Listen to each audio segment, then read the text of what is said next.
G'day guys, my name is Kitching. Welcome to today's video. We're going to be talking about how to catch snapper and other reef fish on soft plastics. Our technique is a little bit different to most people, but it works a treat. And we've been doing this for over 10 years now, so I really hope this information that I'm about to share helps you out so you can go out and do this for yourself. Now, if you saw my most recent video on my channel, we had a really good session chasing some snapper on soft plastics with some good numbers and good size. So I've been getting a lot of questions about this technique. So make sure you grab a notepad and get ready to write down any helpful information that I might be about to share with you. We're going to talk about everything in depth from our gear, our favorite lures, how to choose jig head weight, and of course the technique, which I think we'll start off with. So stay tuned to hear about all the gear at the end. But for now, we're going to talk you through the technique because it is very simple when you get the hang of it. So it's a fact that snapper love to eat your baits and lures on the drop as they're sinking down slowly through the water column. So we're basically using light jig heads to waft these plastics down on top of the fish, hoping for a hit on the drop, but if not, you can also bounce them through the school and get hits that way as well. Now, when I talk about catching snapper on soft plastics, you may think of casting and retrieving over shallow reef. And while you can use the same gear and lures that we're going to talk about to do that, the technique that we use is mainly used offshore when we're fishing in 20 to 60 meters of water, and we're actually leaving our rod in the rod holder to catch these fish.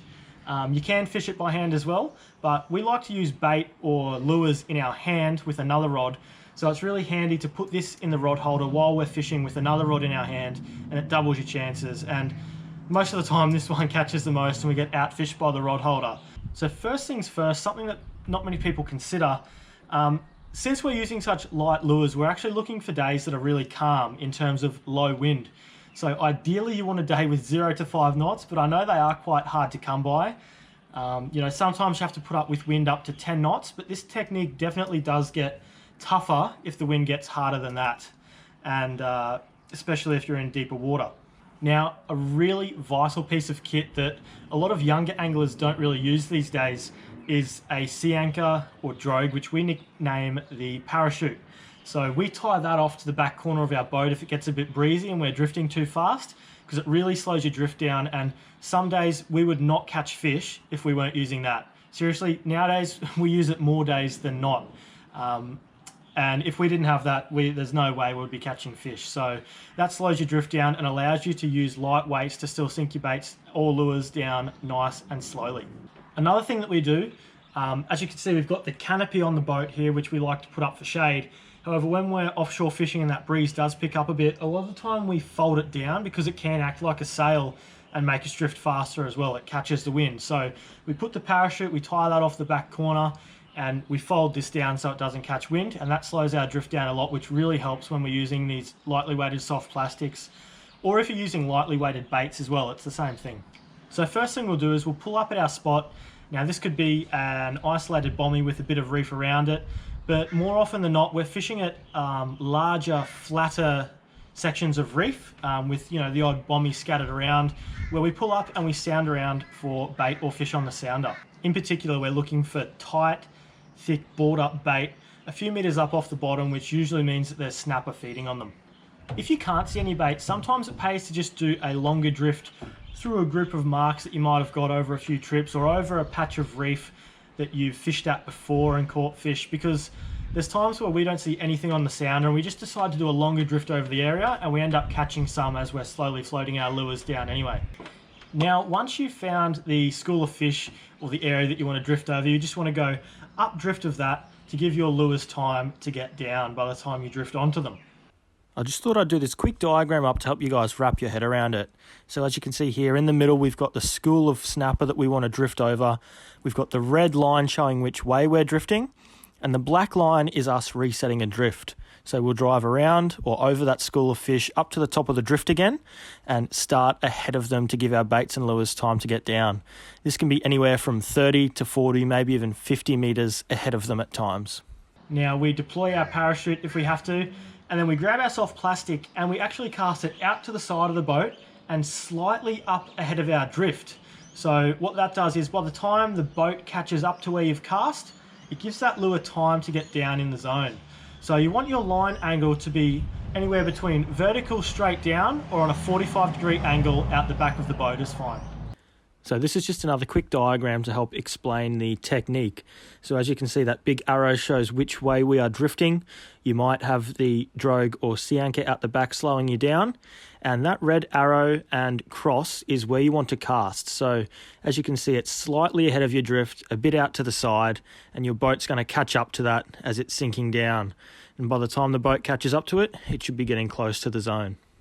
Now, after we've cast, we simply put our rod in the rod holder, leave it in free spool if we're in deeper water, and let that plastic sink down until we think it's within a few meters of the bottom. Now we've got the parachute out here slowing our drift down. We're actually drifting back up that way. So we're going to just chuck the plastic out on a bit of an angle out there. So by the time that gets down, it'll be out the back. As you saw, that's been working a treat. We leave that in free spool, let it get down.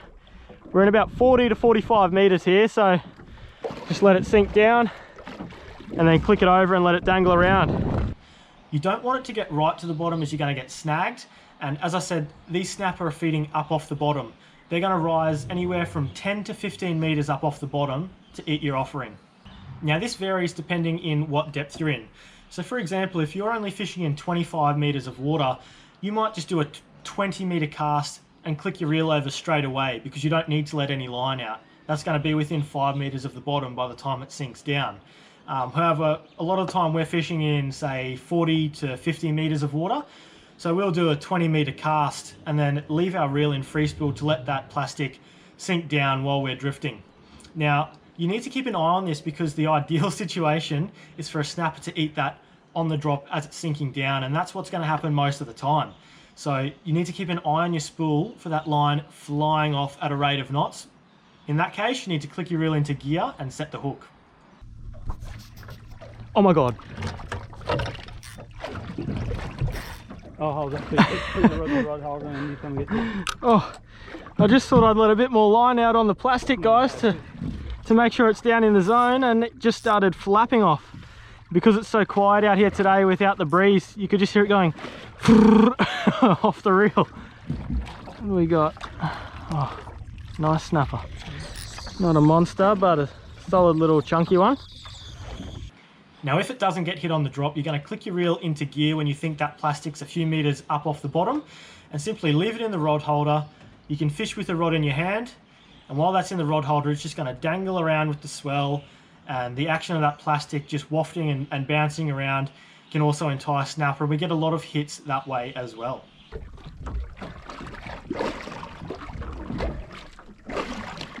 Yep, on. Here you go. Yeah. You sure? Yeah. Oh, That's a better one. oh, waking up. There you go, guys. That's another one on that Z-Man 3-inch minnows in the pink glow color, the little paddle tail. Good fun on the light gear. They are loving it and they're smashing it. A question I've been getting asked is how long do you let it sink for, or how do you know when to click that bail arm over?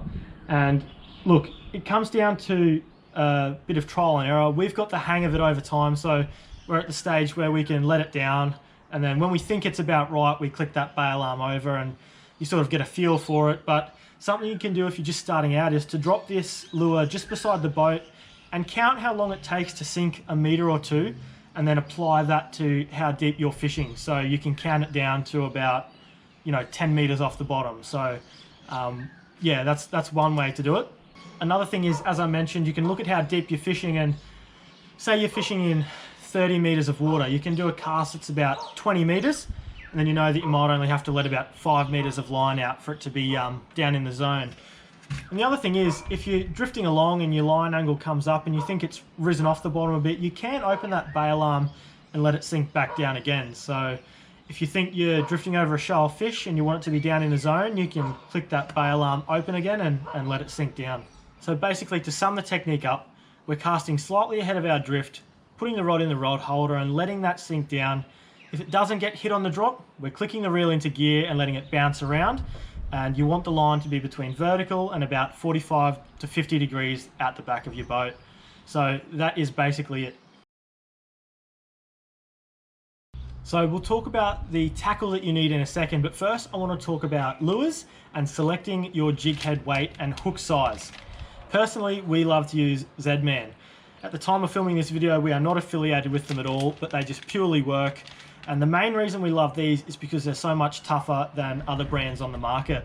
Now, the fact that they're made of that tougher material, firstly, means that you know that while it's in the water, it's going to be in one piece. You're not going to have the tail bitten off all the time and wind in at the end of the drift and go, oh, how long's it been like that for?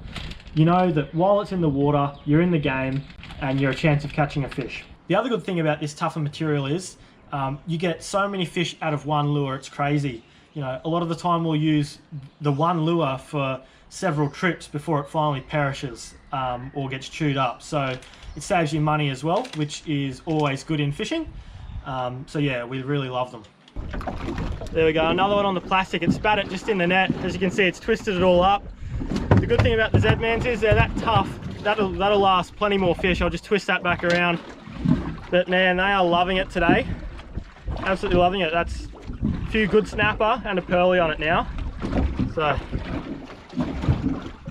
in terms of styles and sizes, look, styles, we prefer the paddle tails. As I said, snapper love that wafting action. So anything that's got some action on the drop, such as paddle tails or curl tails, are quite good.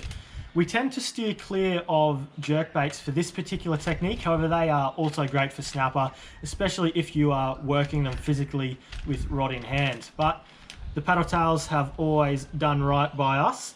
And these are small 3-inch lures, believe it or not. So we use the 3-inch minnows, they're called, and they've caught fish up to 80 centimeters.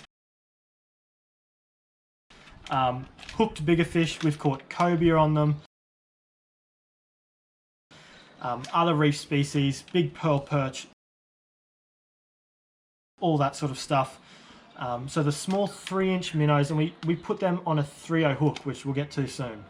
Now, of course, you can use bigger plastics. We've also used 5-inch paddle tails. They also work a treat. Oh, well, there we go. That's a nice snapper out here in 60 meters. When we came out here, even though the conditions are beautiful, just wasn't getting down well enough. So we put that heavier jig head on, bigger 5-inch plastic, and it's paid off. That's a very nice fish. Even small snapper will smash them, but we like these because they catch all sizes of snapper. They catch other reef species, and they just work for us. Now, of course, you can use other colors.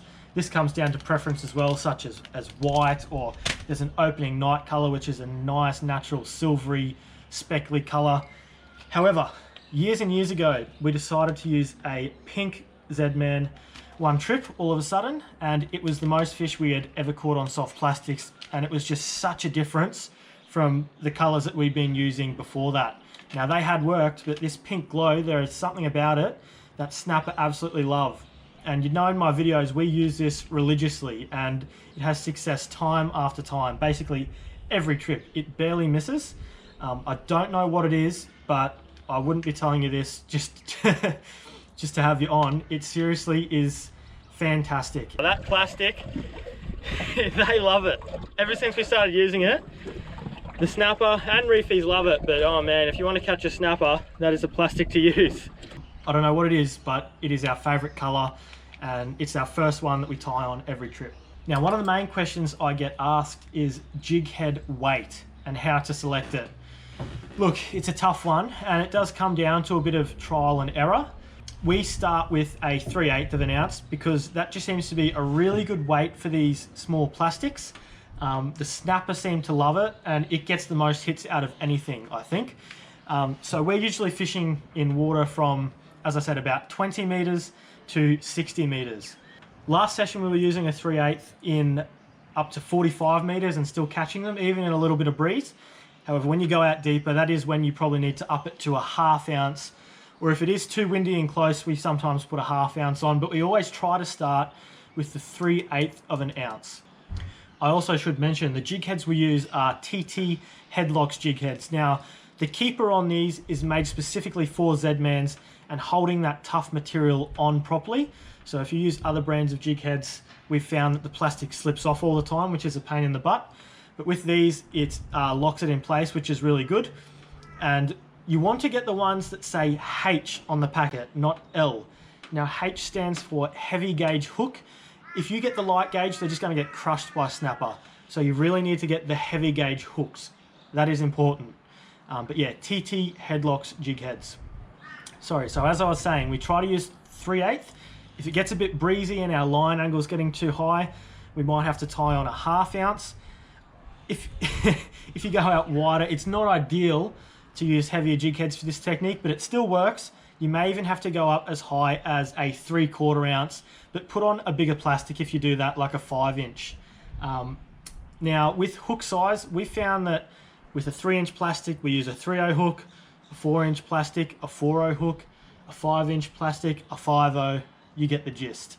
Now 5/0 is still good as well for any size of snapper, but these small 3/0 hooks, we've caught really big fish on those, and these are just like a little jelly bean for those big snappers, so they suck it in and it still catches the pan-sized fish just fine as well. I'm going to talk about the gear in a second, but one thing you do have to be careful with these smaller 3/0 hooks is you can't put too much pressure on them. So one of the reasons we use the 12-pound braid, which is really light, is because otherwise we found if you go too hard, like using 20-pound or even locking the drag up, the snapper tend to crush the hooks all of a sudden and they start to straighten if there's too much pressure on them. But we've never really had a problem just using the light 12-pound braid with a nice light drag setting for those smaller hooks. But yeah, seriously, these have caught some really big snapper, as I said, up to 80 centimeters. Just before we move on to the gear, once again touching on the jig head weight, it does come down to trial and error, and it's good to have a few different sizes. But if you are fishing in shallow water, like if you are casting and retrieving over reef flats in places such as the Moreton Bay Islands and shallow reefs, or rocky headlands and things like that up and down the coast, you can drop your jig head weight down, but I wouldn't go any lower than that heavy gauge 3/0 hook for these plastics. But yeah, you can also use the same gear and lures to do that casting and retrieving over shallow reef as well. All right, so let's touch on the tackle. So as I just mentioned before, we're using light line of 12-pound braid and 14-pound leader when we're using soft plastics. And there's a couple of reasons for this. Firstly, it's really fun and they put up some great battles. Secondly, we rarely ever get busted off on this. I know a lot of people will think we're crazy for using this for big fish offshore on the reefs, but honestly, we barely ever get busted off on it. And finally, the light leader actually, I think it gets more bites than the heavier leader, but it probably doesn't really matter too much. Now, if you do want to use heavier line, which is totally understandable, it comes down to personal preference. I wouldn't use the small 3/0 hooks. I'd go up to a 5-inch plastic and a 5/0 hook, for example. But yeah, this light line is what we use, and it's caught plenty of fish, plenty of big fish. Caught cobia on this, mac tuna, all sorts of stuff, and it handles it fine. You'd be surprised. But as I said, if you do use heavier line, that is totally okay, but just up the size of your plastics and leader, you'll still catch fish. Sorry, plastics and hook. In terms of the reel, this is a 4,000 size. You can use a 5,000 size if you want. Once again, you can drop it down as well to a 2,500 or 3,000 size if you're fishing shallow water, but we've used this out in 60 meters, caught big fish on it, and it's done fine. The main thing with your reel is you need a really smooth drag, no matter what reel you get. You don't need anything super expensive or fancy. This is an Abu Garcia, so it's not really super high, top of the range gear, but it's caught so many fish and so many big fish. The main thing we look for when buying a reel is that smooth drag. So snapper takes some absolutely blistering runs and they have some big head shakes, and that's where you need your drag to work. If it's sticky or if it isn't smooth, that's when you're going to pull hooks on those big fish, or even break your line if it locks up on you. So nice smooth drag is vital to keep those fish on, especially with the light gear when you're going to be letting them run.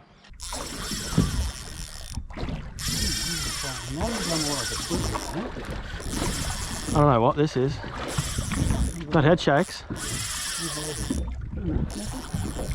I might have one too then.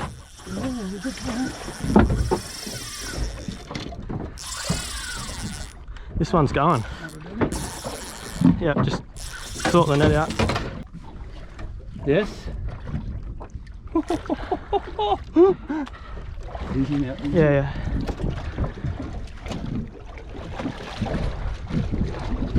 Got him? Yes, Willie. That's Oh my a goodness. cracker. Holy crap.